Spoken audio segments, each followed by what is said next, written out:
ভাত খেতে আসলাম দোকান বন্ধ করে দুপুরের বেলা। এই যে গতকালকে একদম চিকন চিকন কচি কচি লতি নিয়ে আসছিলাম। বিসমিল্লাহ। চিংড়ি মাছ দিয়ে লতি রান্না করছিলাম।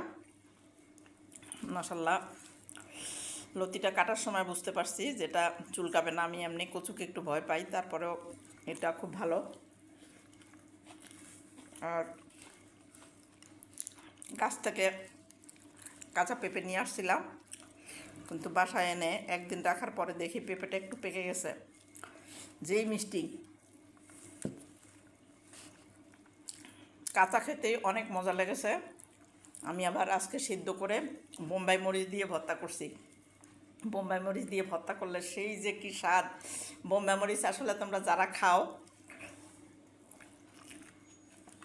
তারা বুঝতে পারবা যে আসলে কচি কচি অনেক সুন্দর বোম্বাই মরিচের ঘ্রাণ নিয়ে ভাত খেতে যে কি মজা। আসলে ছোটোবেলার থেকে বোম্বাই মরিচ দিয়ে ভাত খাইছি, আর সেই গন্ধটা এখনও নাকে লেগে আছে। আমাদের বাড়ির উঠানের সামনে একটা বোম্বাই মরিচ গাছ ছিল, অনেক বোম্বাই মরিচ ধরতো গাছটাতে। সেই স্মৃতিগুলা এখনও মনে হয়। আসলে তখন তরকারির চিন্তা করতাম না, কোনো রকম ভাত, মোটা চালের ভাত আর বোম্বাই মরিচ। অনেক সময় ভাতের মধ্যে পানি দিয়ে বোম্বাই মরিচ দিয়ে লবণ দিয়ে ভাত খাইতে যে কি মজা লাগতো। আসলে অনেকে নিজের গল্প করতে জানে না, ভয় পায়, মান সম্মান ইজ্জতের কথা চিন্তা করে। আসলে আমি কে, আমি কেমন, আমি কোথায় ছিলাম, আজকে কোথায় আছি,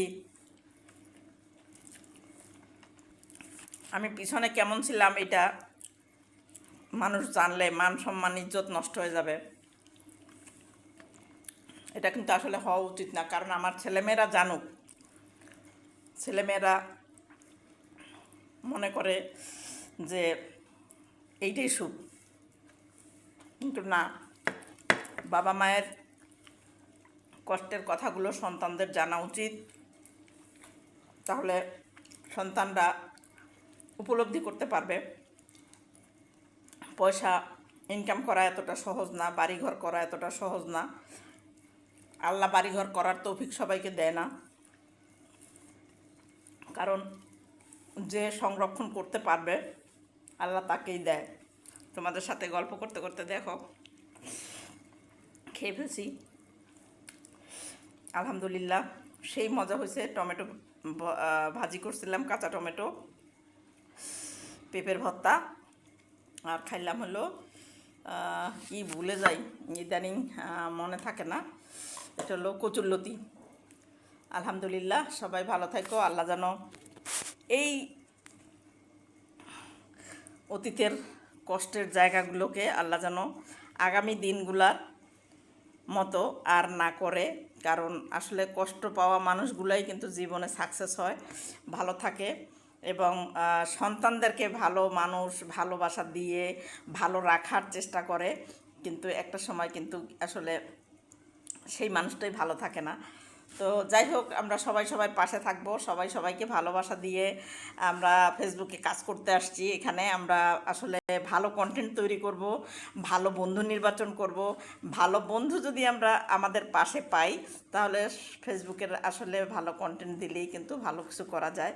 কারণ আমি মোবাইল সম্বন্ধে কিছু জানতাম না, কোনো সেটিংস সম্বন্ধে কোনো কিছু জানতাম না, ভিডিও কেমনে করতে হয় কোনো কিছু জানতাম না। কিন্তু এখন একটু লেখাপড়া করতে করতে মনে হয় যে একটু কিছু জানতেছি, কিন্তু তাও জানি না এডিটিং করা। ফেসবুক আমাকে দেখলাম যে